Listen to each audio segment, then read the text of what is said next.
Le visage. La forme du visage est toujours clairement visible. On distingue nettement les contours de la tête, avec des traits qui semblent représenter les yeux, la bouche et une coupe de cheveux. Le visage semble orienté vers l'avant avec une expression difficile à déchiffrer, mais les yeux paraissent profonds, comme s'ils fixaient quelque chose. 2. Les cheveux.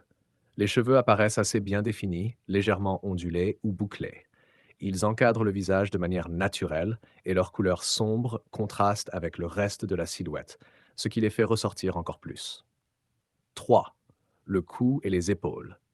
La transition entre le cou et les épaules est visible et les épaules sont assez carrées, comme si la silhouette portait un vêtement.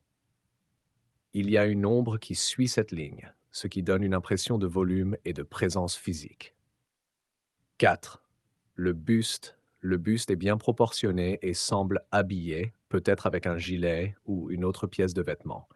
Il y a des variations de teintes sur cette partie qui pourraient suggérer des détails supplémentaires comme des plis dans le vêtement ou une texture particulière. Le buste apparaît assez solide, mais avec une certaine transparence vers le bas, renforçant l'idée d'une apparition. 5. Le bas de la silhouette.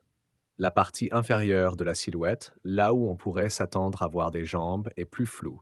Cela donne l'impression que la silhouette se fond dans l'environnement, comme si elle émergeait de l'eau ou de la brume.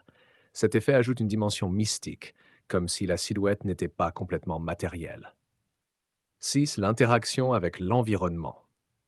La silhouette semble se fondre dans l'environnement, mais elle se distingue suffisamment pour être clairement visible. Les branches et la végétation derrière elle semblent encadrer la silhouette, ce qui la met en valeur sans la masquer. L'eau en dessous crée un contraste qui attire l'œil vers la silhouette. En résumé, la silhouette reste très intrigante avec des détails qui évoquent clairement une figure humaine.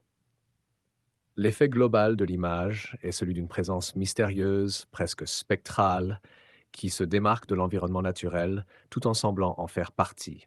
C'est cette combinaison qui rend la fille de l'eau si captivante.